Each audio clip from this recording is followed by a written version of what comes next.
Mais personne ne l'a vu d'aussi près. Jusqu'à maintenant. C'est un rêve devenu réalité.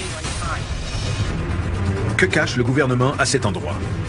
Des armes secrètes ou une technologie extraterrestre? Il voulait comprendre son fonctionnement. Qu'arrive-t-il aux gens qui s'en approchent un peu trop? On a sauté dans le camion pour se protéger.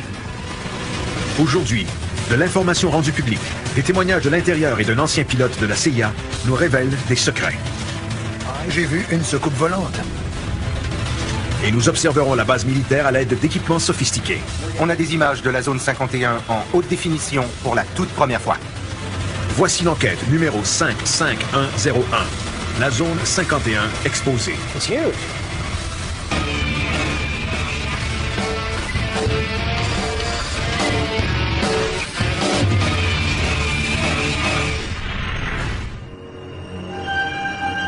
Octobre 2008.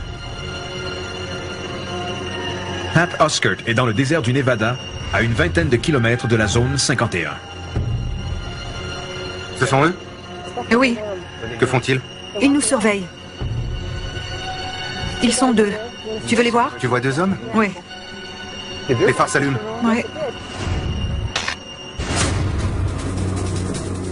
Août 1955. Dans le même désert du Nevada. D'un lac desséché et isolé, décolle un modèle d'avion jamais vu auparavant. Ce test de l'avion espion U-2 le fait entrer dans l'ère moderne des avions ultra secrets. Au cœur de cette expérience se trouve Groom Lake, aussi connu sous le nom de Zone 51. Cet endroit a été choisi par le gouvernement américain parce qu'il est pratiquement impossible de s'y rendre. La route publique la plus près se situe à 24 km. La ville la plus proche, Rachel, n'a vu le jour qu'en 1973. Et sa population dépasse rarement les 200 ou 300 habitants. Depuis plus de 30 ans, cette base isolée au milieu du désert est entourée de mystères. Des gens voient régulièrement des lumières étranges au-dessus de la base et les radars captent des objets ultra rapides qui se déplacent dans les environs. Mais tout est tenu secret. Jusqu'en 1989, où tout a basculé.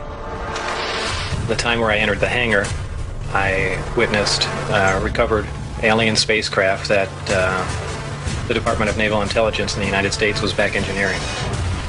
L'atomicien du gouvernement américain Bob Lazar déclare publiquement qu'il a désassemblé un vaisseau extraterrestre dans la zone 51. Du coup, les témoignages affluent sur des présumés ovnis qui survoleraient Groom Lake. La base demeure tout de même fermée, et il est impossible de pénétrer dans un périmètre de 25 km. Personne ne peut voir ces installations, et ceux qui s'y aventurent sont chassés, font face à des arrestations, et sont prévenus que la force mortelle est permise envers les intrus. Aujourd'hui, que peut-on voir avec l'aide de caméras à haute définition? Nous sommes à quelques kilomètres à peine du cœur de la zone 51. C'est une mini-société avec son propre personnel et ses propres ressources. Ils ont des programmes secrets et des véhicules que nous ne connaissons pas encore. Aujourd'hui encore, le gouvernement américain refuse de confirmer officiellement l'existence d'une base appelée Zone 51, et encore moins ses tests sur des vaisseaux extraterrestres. L'équipe se trouve maintenant dans le désert du Nevada pour obtenir des réponses. Ted Ackworth étudiera l'histoire militaire officielle de la base. Depuis 40 ans, il y a eu une forte progression de véhicules, aussi clandestins qu'avancés du point de vue technologique. Bill Burns se penchera sur les allégations de rétro-ingénierie. Plus nous enquêtons là-dessus, plus le mystère s'épaissit. Pat Oskert tentera de voir la base. Ce sera l'occasion de voir l'un des endroits les plus secrets au monde. La zone 51 tient son nom des cartes géographiques datant des années 1950. Elle montre une région d'essai dans le Nevada, divisée de manière complexe. Chaque cadran est numéroté et le terrain qui entoure Groom Lake porte le numéro 51. Peu de détails significatifs existent sur cet endroit historique.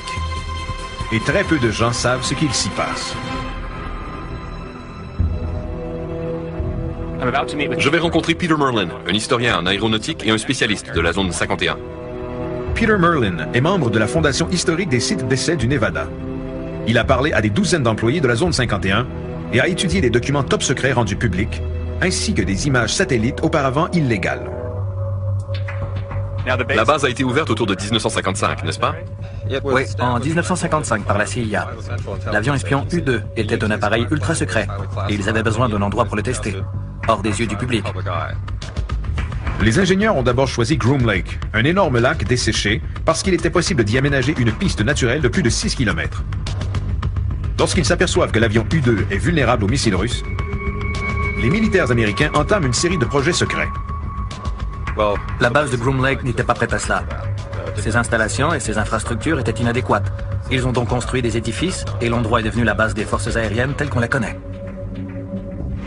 Dans les années 1960, la base devient le point zéro du développement et des essais de toutes sortes d'appareils militaires secrets, dont le RB-69A, le F-117 et le B-2. Sur quoi travaille-t-il présentement? Il y a plusieurs tests d'appareils sans équipage. L'armée de l'air pousse énormément dans cette direction. Assister aux essais de la zone 51 est impossible. Mais c'est précisément ce que Pat tentera de faire.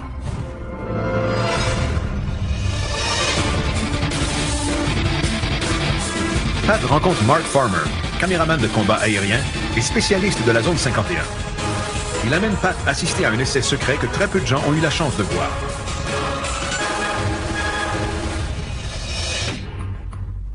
Nous sommes à une trentaine de kilomètres de la zone 51. Cet endroit est contaminé au plutonium parce qu'ils ont fait exploser des armes nucléaires ici. Nous marchons sur du plutonium? Il y en a partout. Génial. Selon Mark Farmer, le dernier test d'armement a eu lieu il y a plusieurs années, mais l'endroit est devenu idéal pour observer les vols d'essai. J'entends quelque chose. Un avion?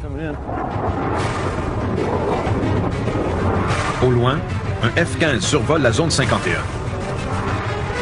Peu de temps après, un deuxième se joint à lui. Les militaires ont probablement été avisés de la présence des deux hommes. Ils nous surveillent? Électroniquement, oui.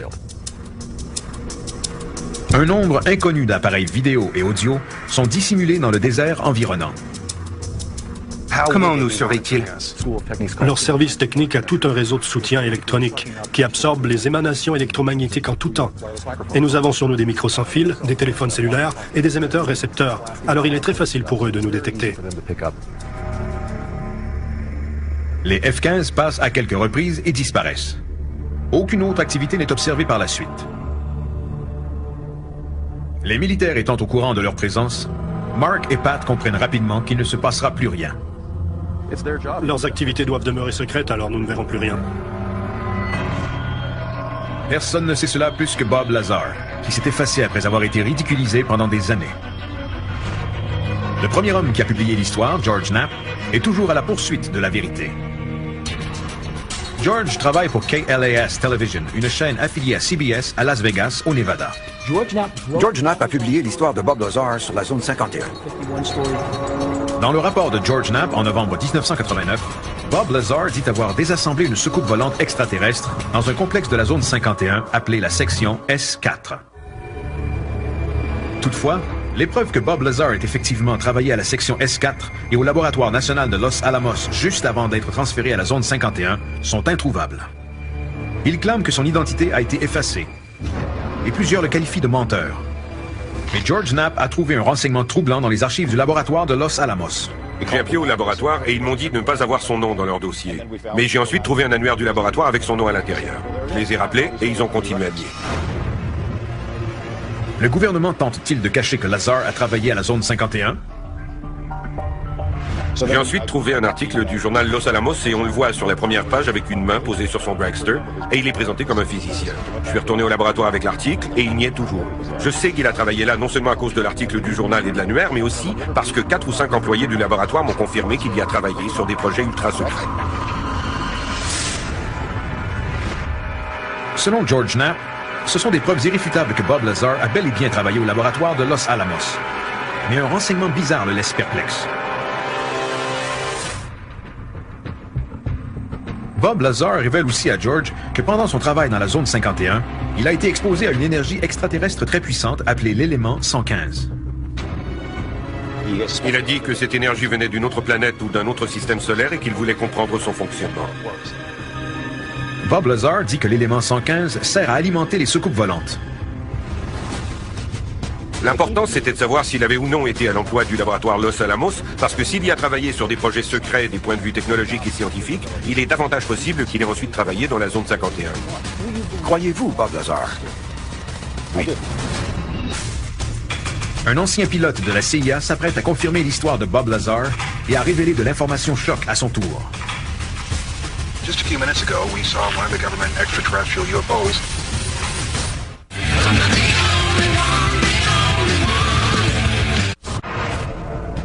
En 1989, Bob Lazar, présumément physicien pour le gouvernement, affirme qu'il a travaillé sur la rétro-ingénierie de soucoupes volantes extraterrestres dans les locaux de la zone 51. Il clame également que ces soucoupes volantes sont propulsées par une source extraterrestre étrange appelée élément 115. Toutefois, le secret entourant la base rend impossible la vérification de ces allégations. Des forces élites secrètes empêchent les curieux d'en savoir davantage. Et Pat s'apprête à vérifier à quel point ces forces élites peuvent être intimidantes. Je vais rencontrer l'auteur Susan Wright qui a écrit un livre sur la zone 51. Elle a vécu une expérience traumatisante juste en dehors du périmètre de la zone 51. Pat et Susan roulent d'abord environ 200 km au nord de Las Vegas et se retrouvent ensuite à l'intersection de l'autoroute 375 et un chemin non pavé qui mène directement à la base de Groom Lake. Quelle est cette route? La route Groom Lake, qui se rend à l'entrée principale de la zone 51. La dernière fois que Susan s'est aventurée à cet endroit remonte à 1997. Et elle n'oubliera jamais son expérience. Les militaires contrôlent toute la région et tentent d'effrayer les gens pour les chasser. Qu'as-tu vécu ici? On s'est rendu près de l'entrée de la zone 51 et on a vu les hommes en camo. Les hommes en camo sont les gardes de sécurité de la zone 51 qui portent des uniformes à motifs de camouflage. Ils bloquaient la route pour nous empêcher d'aller plus loin. Nous avons parcouru quelques mètres avant de sortir de notre véhicule et c'est à ce moment qu'un hélicoptère est apparu, sorti de nulle part. Sans bruit, sans avertissement.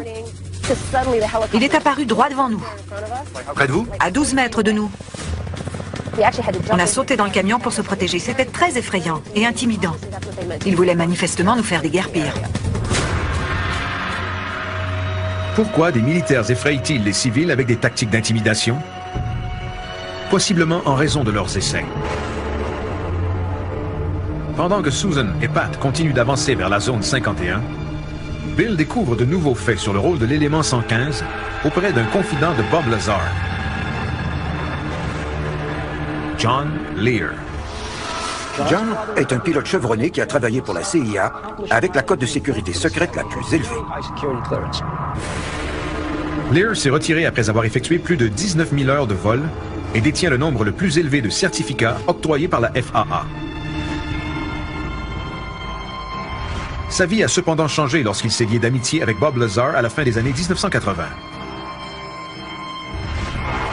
Selon John Lear, Lazar et lui allaient souvent dans la zone 51 la nuit pour observer les vols d'essai de soucoupes volantes. Vous avez vu une soucoupe volante dans la zone 51? Bien sûr. Aucun doute là-dessus, la soucoupe volante irradiait du jaune et du doré. Bob Lazar m'avait dit quand il serait là et il y était comme prévu. Dans une vidéo maison jamais vue, datant du 22 mars 1989, John Lear apparaît dans le périmètre de la zone 51, aussi appelée Groom Lake. La voix du caméraman est celle de Bob Lazar. We're standing just about 8 miles due east of Groom Lake, Nevada, the super government secret test site. And just a few minutes ago, we saw one of the government extraterrestrial UFOs fly over there. We all watched it for about 7 or 8 minutes. The mission was organized tonight by Bob Lazar, who is a theoretical physicist who works at Groom Lake. And is also a dead man at this point. Lear clame également que Lazar lui a décrit son travail avec beaucoup de détails. Il désassemblait ses vaisseaux pour tenter de reproduire avec exactitude le moteur qui les propulsait à plus de centaines de milliers d'années-lumière. Lear présente un modèle de réacteur qui serait la source d'énergie principale de ces soucoupes volantes. On enlève le bouchon et ce qui propulse le moteur est ce qu'on appelle l'élément 115. Bob a dit que le laboratoire Los Alamos en possède plus de 230 kg. Ils envoient des protons par le bout ici dans l'élément 115 et instantanément, ça devient du 116. Et alors, tout se désintègre. Le nombre 115 représente le nombre de protons qui se trouvent dans le noyau atomique de l'élément. Lazar prétend qu'en bombardant l'élément 115 avec des protons additionnels, le nombre s'élève à 116. La nouvelle formule devient vite instable et se désintègre, en relâchant une quantité d'énergie énorme. Selon Lazar, ce procédé permet aux soucoupes volantes de déjouer les lois conventionnelles de la gravité pour se déplacer à des vitesses phénoménales. Voici notre soucoupe dans l'espace. Le procédé fait en sorte de tirer l'espace vers la soucoupe, de manière à l'envelopper, rendant possible ses déplacements à des centaines d'années-lumière. Alors que la plupart des scientifiques contestent les allégations de Lazar à propos de l'élément 115, John Lear et Bob Lazar prétendent que ce n'est que le début de sa compréhension. Quiconque pense que les soucoupes volantes sont des mythes, des délires ou des canulars, John a tout confirmé. Et il a œuvré au sein de l'organisation à un niveau presque aussi secret que Bob Lazar. Les activités de la zone 51 sont peut-être secrètes. Et dans son périmètre, les opérations demeurent très évidentes. Pat et Susan sont au sud-est de la région interdite lorsqu'ils s'aperçoivent qu'ils ont de la compagnie. Voilà, regarde. Quoi? Les hommes camos sur la colline.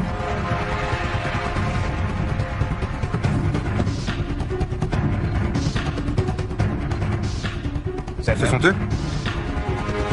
Oui. Que font-ils? Ils nous surveillent. Ils sont deux. Tu veux les voir? Tu vois 2 hommes? Oui. Les phares s'allument. Oui. Je me demandais s'il y avait quelqu'un et ils m'ont répondu en allumant les phares. Au loin, les unités de surveillance les épient à l'aide de leur équipement audio et vidéo. Il y a des capteurs ici et là-bas. Ils nous surveillent de près. Même s'ils sont suivis, Pat et Susan continuent d'avancer dans le périmètre. Ils ont mis un nouveau panneau par-dessus l'ancien qui disait « Les intrus seront éliminés ». Vraiment. C'était un peu intense, alors ils l'ont changé. Voyons ça. Avertissement, base de l'armée de l'air où il est illégal de pénétrer sans la permission du commandement. Tout le personnel et les objets sous son contrôle peuvent être fouillés. Wow. Pat et Susan montent une colline le long des poteaux oranges qui délimitent la base, sous les yeux attentifs des gardiens. Ils se déplacent pour mieux voir ce qu'on fait exactement. Ils veulent savoir où on va. Et surtout, ce qu'on a l'intention de faire. Ils nous épient. Avec des jumelles puissantes. Partons d'ici. D'accord. On y va? Oui.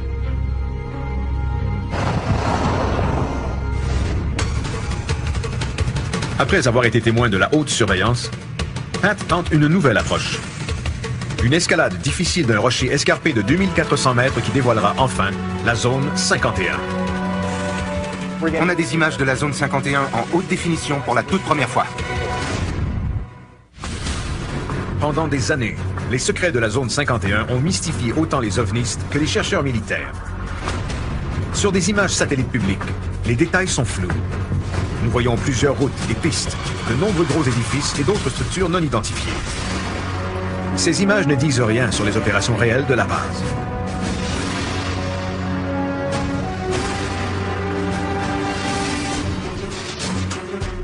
À 35 km de la ville la plus près, Pat rencontre Glenn Campbell, un guide expérimenté de la zone 51.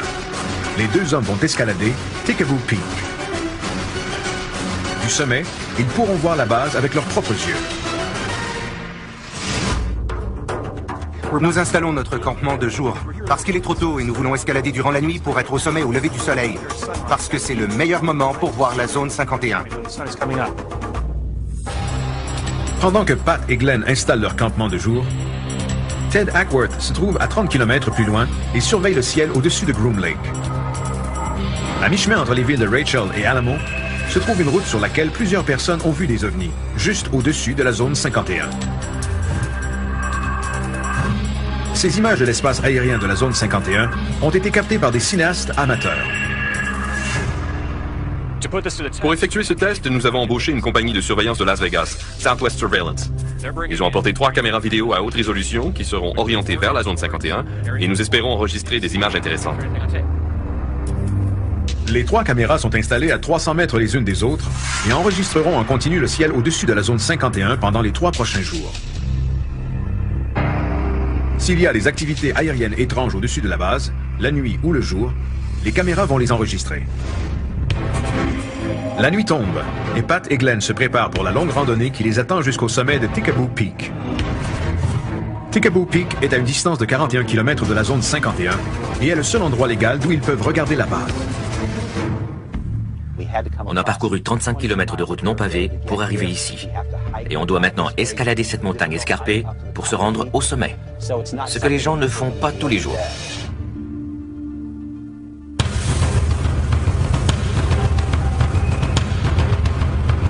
Il est minuit 30 et nous avons commencé l'ascension de Tikaboo Peak, dont le sommet est à un peu plus de 2000 mètres. L'air est très sec et je ressens un peu le mal de l'altitude.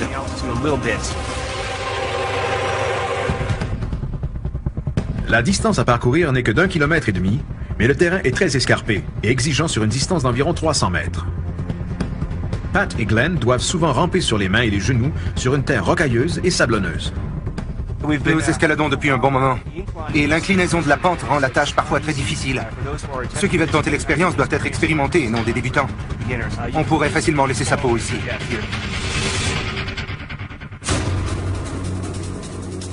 L'escalade nocturne de Pat et Glenn dure presque 3 heures. On y est? On y sera de l'autre côté de cette crête. De l'autre côté de la crête, ils aperçoivent enfin la base militaire la plus secrète au monde. L'escalade nocturne de Pat et Glenn dure presque 3 heures. On y est? On y sera de l'autre côté de cette crête.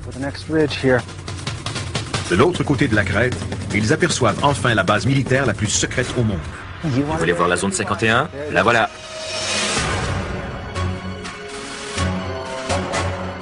Bon sang.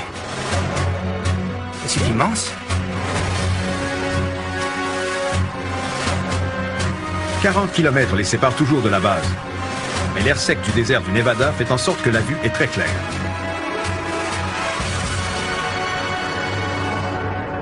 Quand le soleil se lèvera, nous verrons plus de détails. Mais chacune de ces lumières correspond à un hangar. Il y en a plus d'un, répandu sur plusieurs kilomètres. Qu'est-ce qui mesure plusieurs kilomètres? Ce qui est éclairé ou toute la zone 51? Ça dépend de la manière dont on mesure. Le terrain de la zone 51 mesure environ 16 par 10 km, ce qui n'est pas très grand. Mais il est entouré de terres militaires, ce qui le rend énorme. Le complexe est donc très vaste et sa superficie équivaut aux États du Connecticut et du Rhode Island réunis. C'est gigantesque. Le soleil se lève et laisse voir en haute définition la base militaire américaine la plus secrète pour la première fois à la télévision.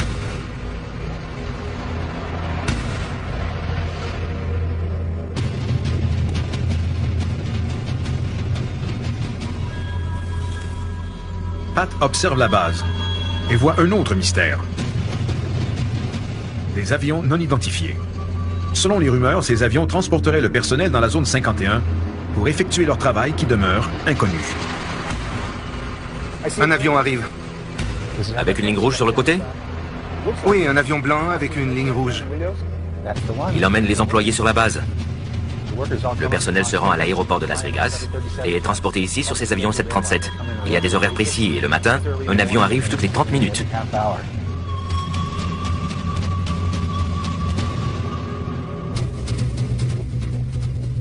La lumière du jour offre une vue imprenable de la zone 51 et une qualité d'image impressionnante.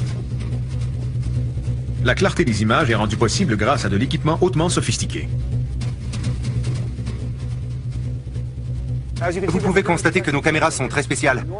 Une caméra ordinaire a des lentilles de 50 mm, alors que celles-ci sont munies de lentilles de 1140 mm. C'est pour cette raison qu'on obtient ces images sensationnelles de la zone 51.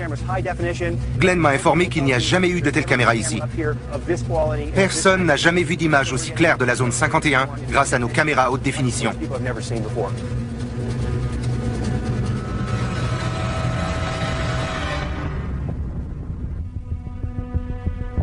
Une caméra révèle une piste géante et une série de bâtiments qui représentent le cœur de la zone 51. Ces hangars, un peu à l'écart, ainsi que les édifices à bureaux et les petites bandes d'atterrissage au beau milieu du désert du Nevada, demeurent toutefois des énigmes. Le plus gros mystère de tous est cet énorme hangar qui a été construit très récemment. Je n'ai plus d'adjectifs. Je peux dire génial, fantastique, incroyable, mais je ne trouve pas le mot juste pour décrire cette expérience. Pour un enquêteur en ovni, voir cet endroit est un rêve devenu réalité.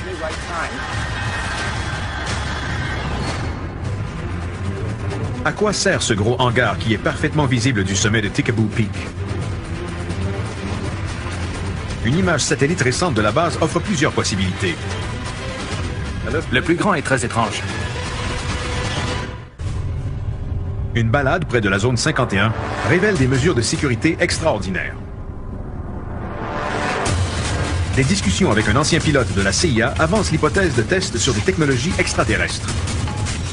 De plus, une randonnée vers le seul endroit légal pour avoir une vue de la zone 51 présente des images inédites en haute définition d'un hangar gigantesque qui soulève de nombreuses questions sur les activités qui ont lieu à l'intérieur.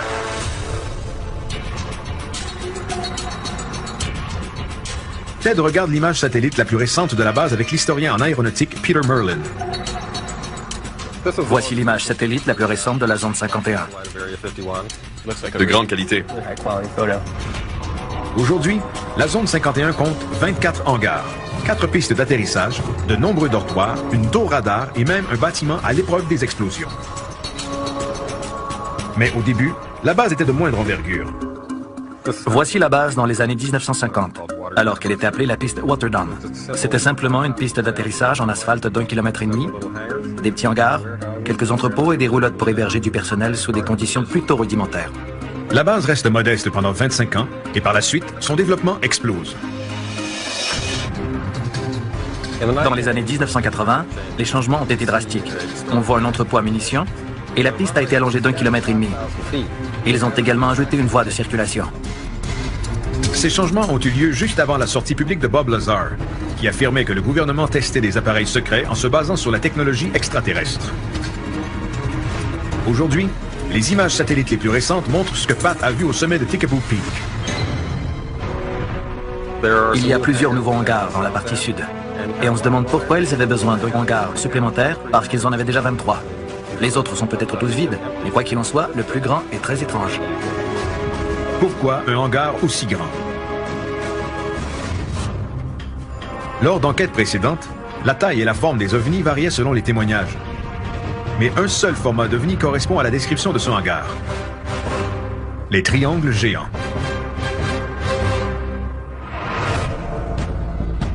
En 1997, à Phoenix, en Arizona,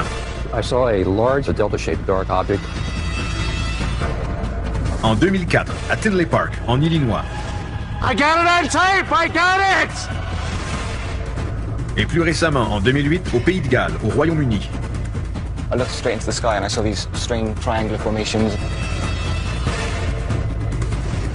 Une explication militaire a été avancée. Il s'agirait du dirigeable furtif. Mais le gouvernement nie son existence alors que plusieurs spécialistes se demandent comment il pourrait être caché du public. La désinformation est une méthode de garder certains programmes secrets qui ne sont peut-être jamais révélés. Les enquêteurs ont peut-être trouvé la réponse dans ces images exclusives de la zone 51. Ce hangar prouve-t-il l'existence de nouvelles technologies ultra secrètes qui seraient liées aux ovnis géants vus au cours de la dernière décennie?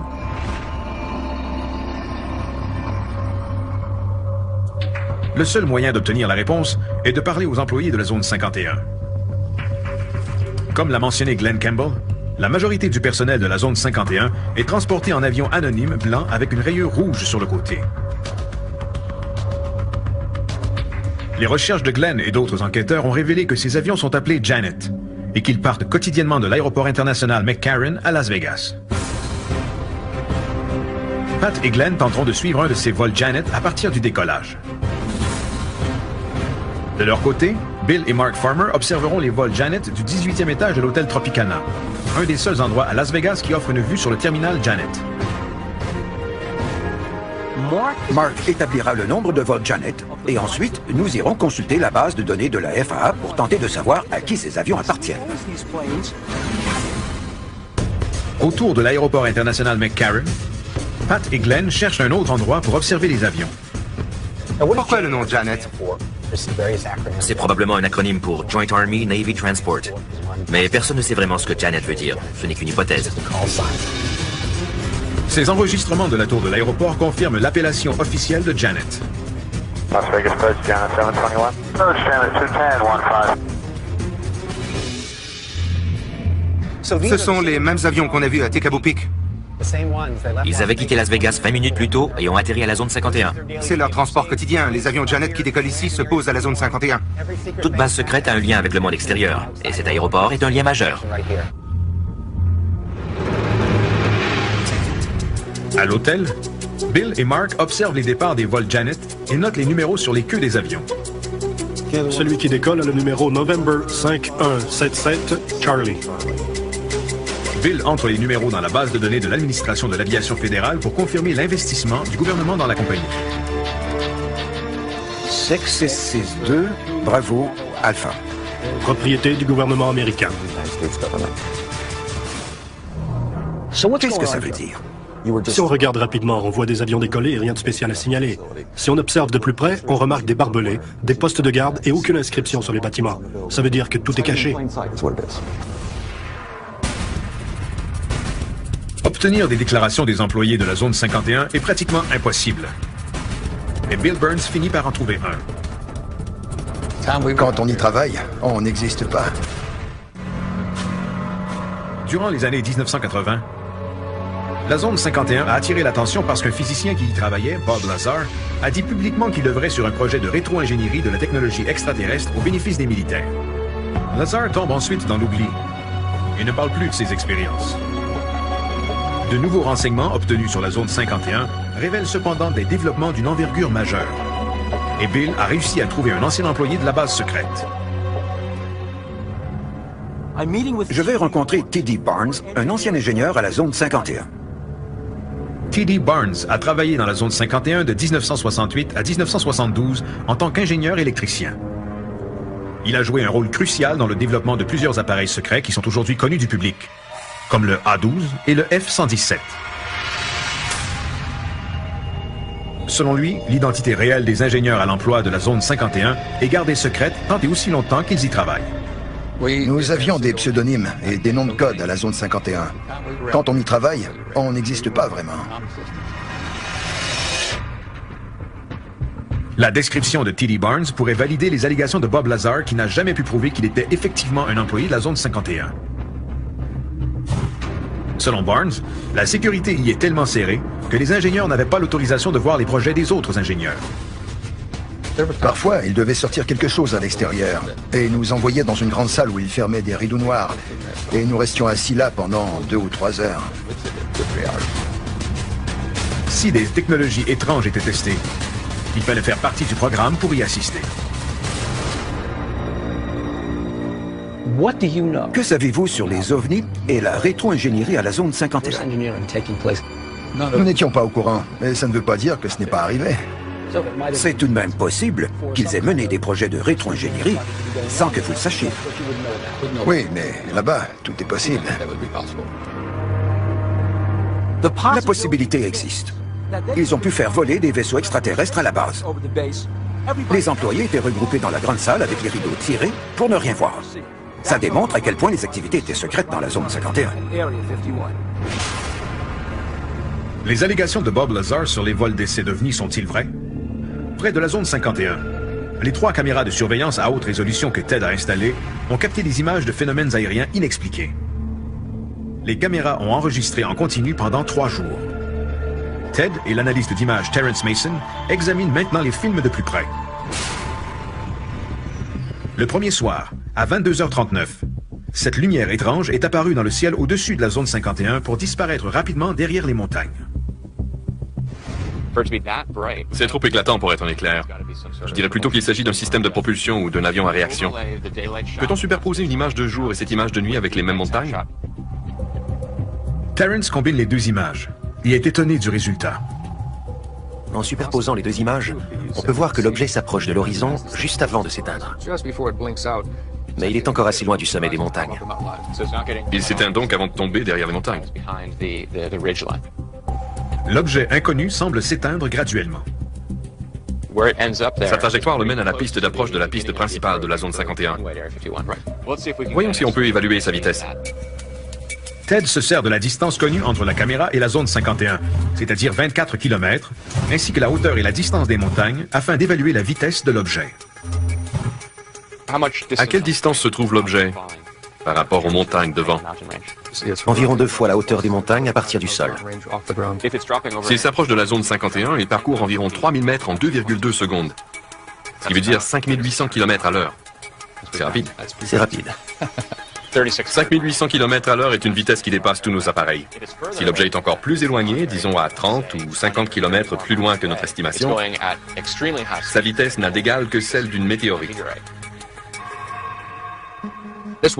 Selon mon expérience, ces images ne correspondent pas à une météorite, parce qu'il est trop lent. Une météorite ou une étoile filante n'aurait laissé qu'une trace blanche sur l'image.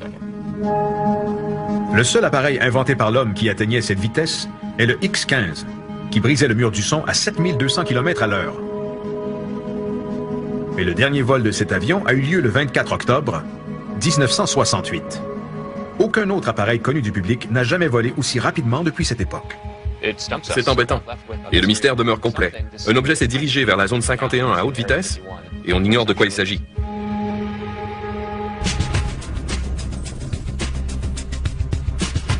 On a roulé autour du périmètre pour tenter d'en savoir plus, mais la zone 51 est ultra secrète.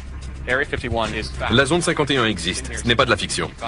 Ces installations ne sont pas secrètes, mais ces activités ont toujours été extrêmement bien cachées. Qu'est-ce qui se cache et se trame en secret dans la zone 51? Possède-t-il des soucoupes volantes? Que dissimule-t-il entre ces murs? Que font-ils? Nos images exclusives prouvent que la zone 51 est toujours active. Des hangars gigantesques, des objets volants à des vitesses vertigineuses et l'apparition de triangles géants dans le ciel à travers le monde. La zone 51 pourrait bien être la source des phénomènes d'OVNI.